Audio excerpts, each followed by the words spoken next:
Hello, my name is Nick Bright, scholar of East Asian religions. And I'm Proven Paradox, a guy with a lot of questions. And you're listening to Bright on Buddhism, a podcast where we discuss East Asian Buddhism, answering listener-submitted questions from listeners just like you, and introducing concepts of Buddhism that you may or may not be familiar with in a casual, conversational setting. Enjoy. Here, what does the Buddha say I am supposed to do if I'm attacked? Ahimsa, nonviolence, it's a great ideal to strive for, but there are many in samsara who have no such aspiration. When such misguided beings assault us, are we rendered defenseless by this precept? You've hit on a good question. It is true, the Buddha says we ought to abstain from harming any other sentient being unnecessarily. But what about when it is necessary? Perhaps it is necessary to survive, or it's necessary to save somebody else. In these cases, it is possible that violence would be permissible. So, if you're attacked, then the Buddha does not say that you shouldn't protect and defend yourself. You're not encouraged to be violent, but you are acknowledged in your right to continue living uninjured and unharmed. That makes sense. Once I'm attacked, the choice of whether or not there will be violence has been made for me, but the choice of whether I allow myself to be harmed or do what I can to prevent that remains my own. Indeed, to protect and defend yourself is morally permissible if there's no other option to prevent harm. However, we cannot know whether or not it could have been avoided until it's already come and gone. In other words, you can be forgiven after, but you can't know you'll be forgiven before. There are no free passes. Violence must be avoided at all costs, and it is only recognized as morally permissible when it cannot be avoided anymore. Interesting. So all violence is a transgression that requires one to purify their bad karma, even when it is done to protect oneself or another. Yes, and to imagine otherwise is regarded as a wrong view.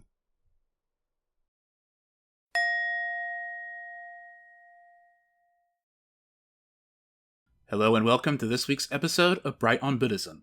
This week, we will be discussing conflict resolution in Buddhism.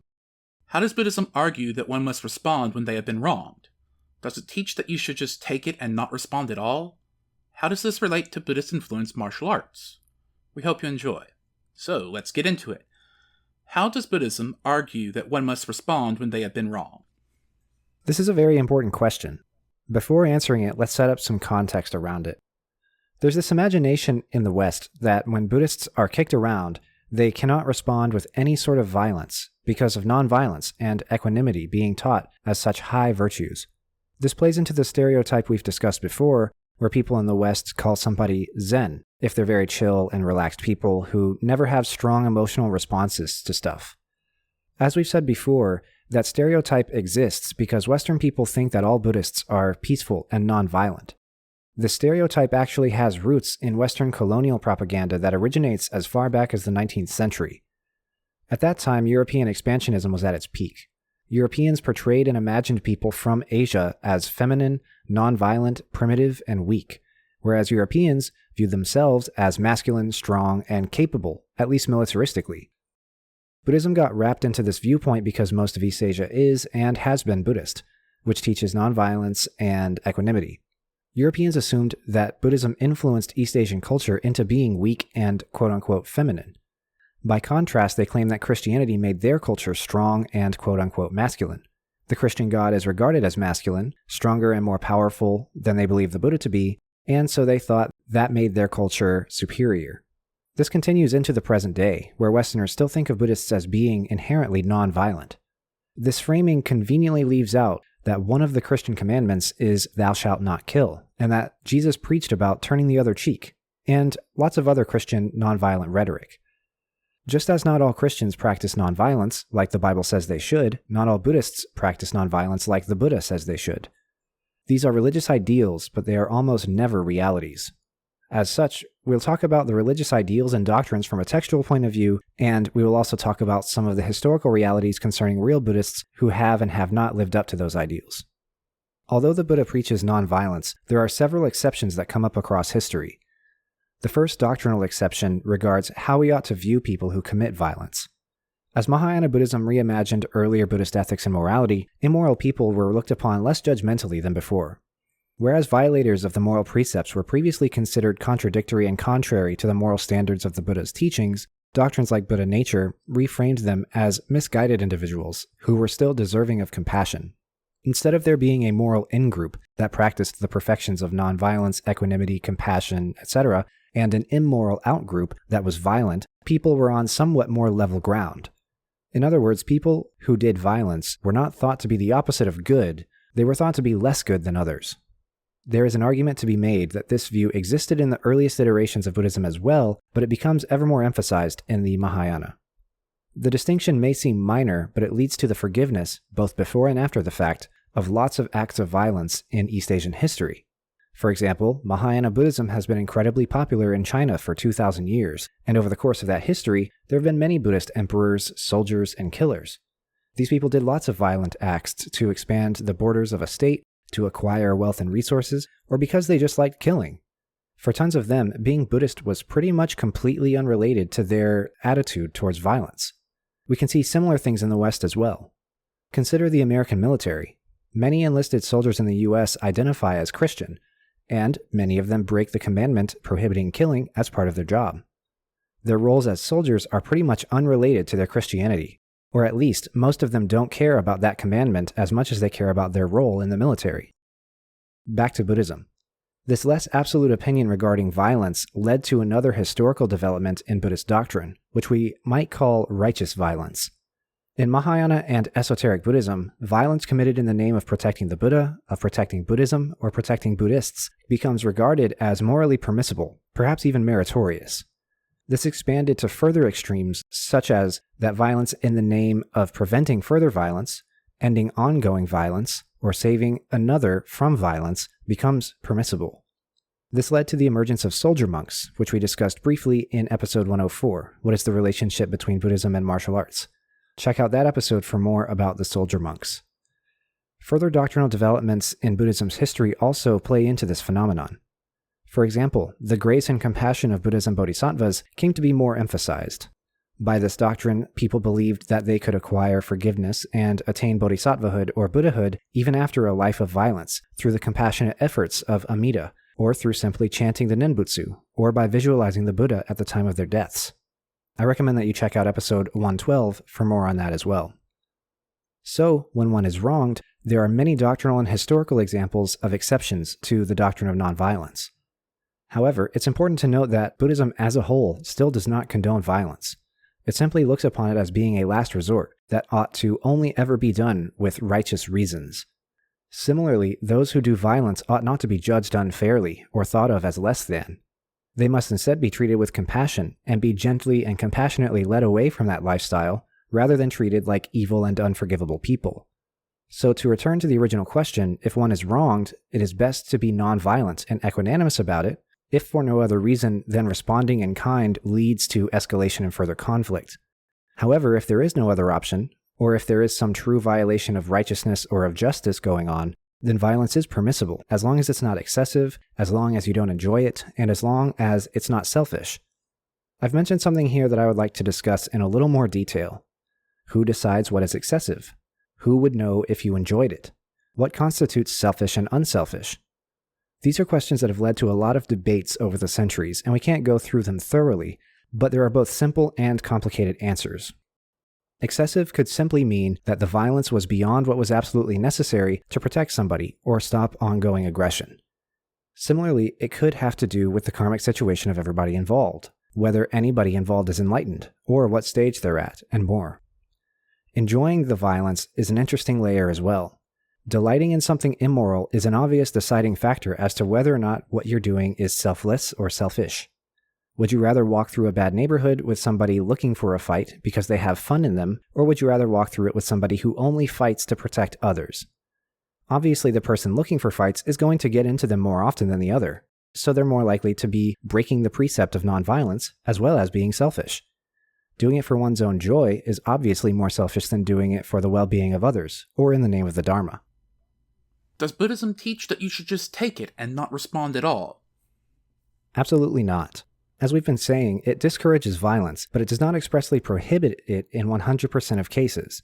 We're going to do a series of hypotheticals supplied with fake names to demonstrate when violence is considered permissible, and then give some Buddhist doctrines and/or historical examples that might help explain why. Consider a singular individual who is a mass murderer and cannot be rehabilitated because they refuse rehabilitation or they're simply unable to shake their predilection for killing. They do not act at the behest of anybody but themselves, and they act alone. In this extreme case, it would be morally permissible, but also regrettable, to maim this person to the point that they could not kill any further. It might even be morally permissible to kill them. This is a classic trolley problem, and the solution is to do one act of violence to prevent many further acts of violence. Obviously, further killing is not regarded as the ideal outcome, but it is a true last resort when there is no option of rehabilitation, of incarceration, or of neutralization. This situation is exceptionally rare because there are non-violent solutions more frequently than we would like to admit. But if it were to occur, then the violence that is required to stop any further violence is permissible. This is considered righteous violence because it prevents further violence. It is exceptionally rare that violence is righteous, but it is possible. Now consider a ruler who is inducing his followers to commit a genocide, ethnic cleansing, or some sort of large-scale killing of a particular group. This ruler does not commit any murders themselves, but their power and their influence leads others to kill. It would not be considered morally permissible to maim or kill this ruler according to Buddhist doctrine. This is because there are non-violent ways to silence a person, to change their followers' minds, to protect the victims from further killing, etc. This is a situation where there are simply too many other options for the violence to be considered righteous. Similarly, there is no guarantee that the removal of such a leader would not result in some other violent person moving into the same position and carrying on all the same violence, something that has observably occurred many times in the past. Now consider a person who seeks to kill a Buddha or a Bodhisattva. It doesn't matter the reason or the circumstance. This is somebody who wants to take out a true Buddha or Bodhisattva. Not a self-proclaiming poser, but a true practitioner of compassion and moral uprightness.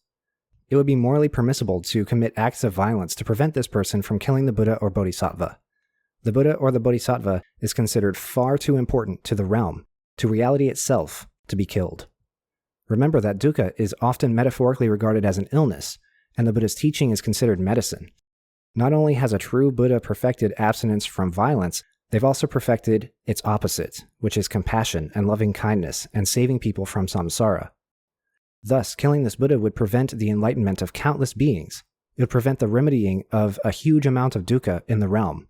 So it's morally permissible to do violence to stop that from happening. I note that in this scenario, a Buddha or Bodhisattva, being enlightened and therefore omniscient and proficient in skillful means, could theoretically use those properties to non-violently defend themselves. But we've also seen instances where that doesn't work, such as in the death of Madhyayana. I'm curious how that factors into this hypothetical. Madhyayana is a perfect example of the fruits of pursuing the path of nonviolence. For more on him, you can check out episode 53, Who is Madhyayana? Link in the show notes. If you remember, he was a disciple of the Buddha who was foremost in psychic powers, and at the time of his death, he was being chased by bandits or assassins, and he used his powers of invisibility, the fruits of his spiritual advancement on the path of enlightenment, to evade the bandits. However, these powers failed him in the end for reasons that are unclear, but the episode in his life is still an example of nonviolent actions being used to protect or defend oneself. These psychic powers, such as doubling oneself, becoming invisible, and flying, are regarded as being the nonviolent equivalent of the powers that legendary professional fighters obtain, such as super speed, flying, and super strength. Back to hypothetical situations. Now consider that you have just been punched in the face, and the puncher is going to do it again. You can't talk them out of it, and you cannot non-violently prevent them from doing it. You can't restrain them, you can't leave, and you can't dodge it ad infinitum until they get tired. It does not matter the person, the reason, or the circumstances of the punching. It is morally permissible in Buddhism to, at the very least, prevent yourself from being punched in the face again, to defend yourself, and to do what is needed to end the fight. Buddhism does not teach that you should just lay down and take it. The necessity of self-preservation is acknowledged and validated, even if it is considered to be rooted in a delusional view of the nature of self. Just because it is deluded does not mean that we can turn it off. We are hungry, so we eat. Starving ourselves unnecessarily or living recklessly because we have decided there is no capital S self is stupid.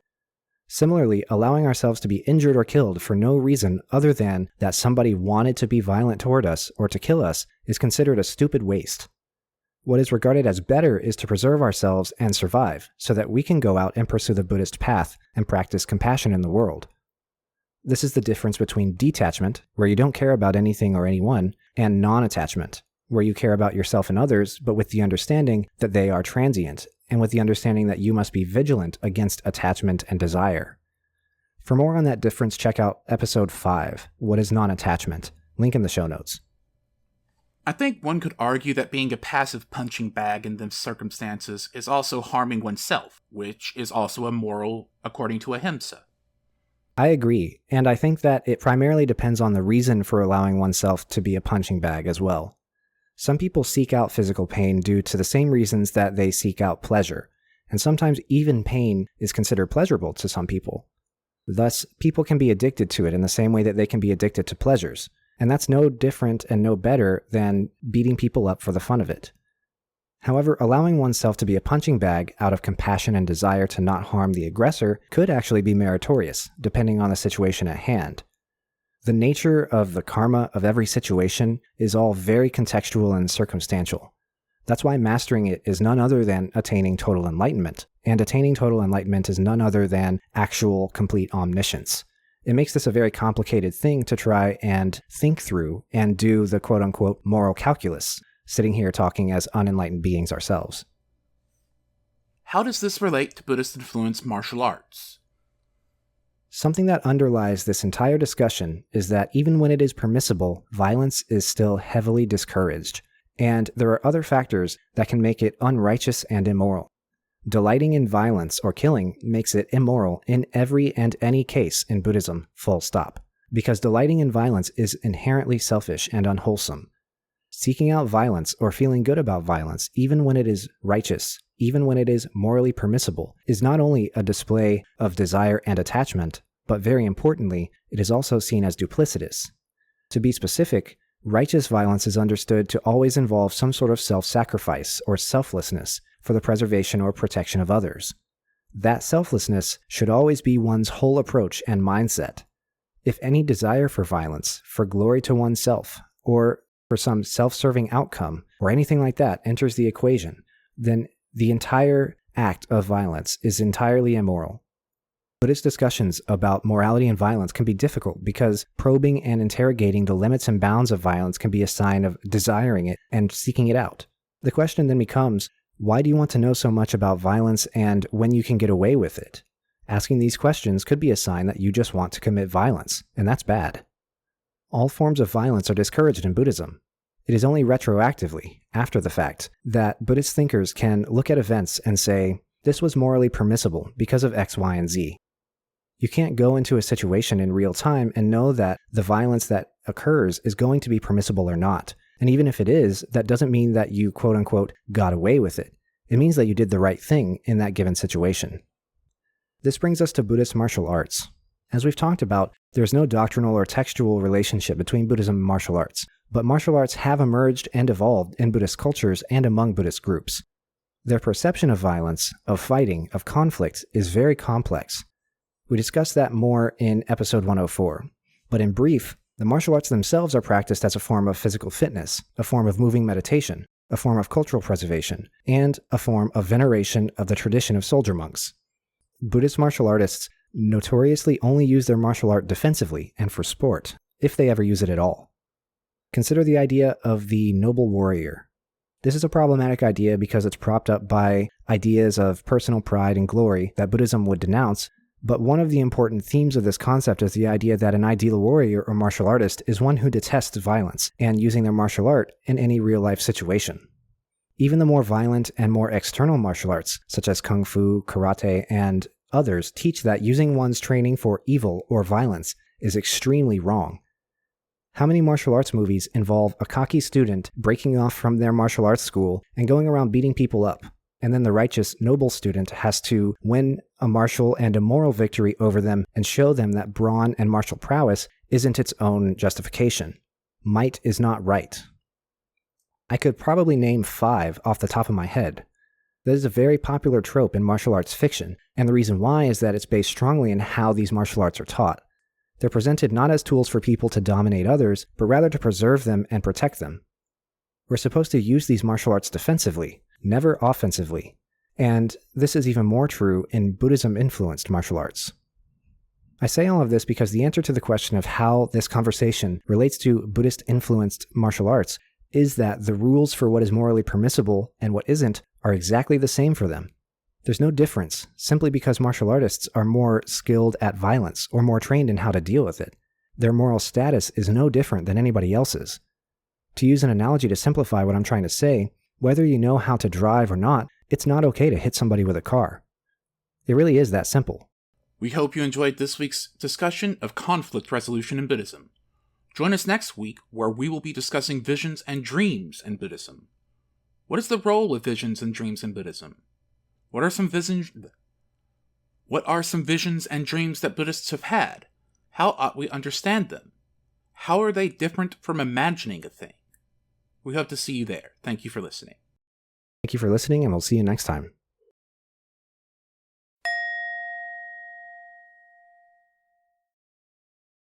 If you enjoy our show and would like to support us, we ask instead that you send that money to a worthy cause. For now, we are asking you to support the World Food Program Emergency Assistance for Palestine. Palestinians are facing genocide, in part caused by weaponized famine. If you can, please join us in helping alleviate their suffering. Thank you. My name is Nick Bright, scholar of East Asian religions and the voice of Hearer. And I'm Docs, editor, question asker, and voice of Hermit. And this has been Bright on Buddhism. Thank you for listening. If you like our podcast, or if you have any questions that you'd like us to discuss, we'd love to hear from you. Please consider leaving a comment, review, or subscribing. You can also reach us by email at bright.on.buddhism@gmail.com. As always, citations and resources for this episode can be found in the show notes. Thank you.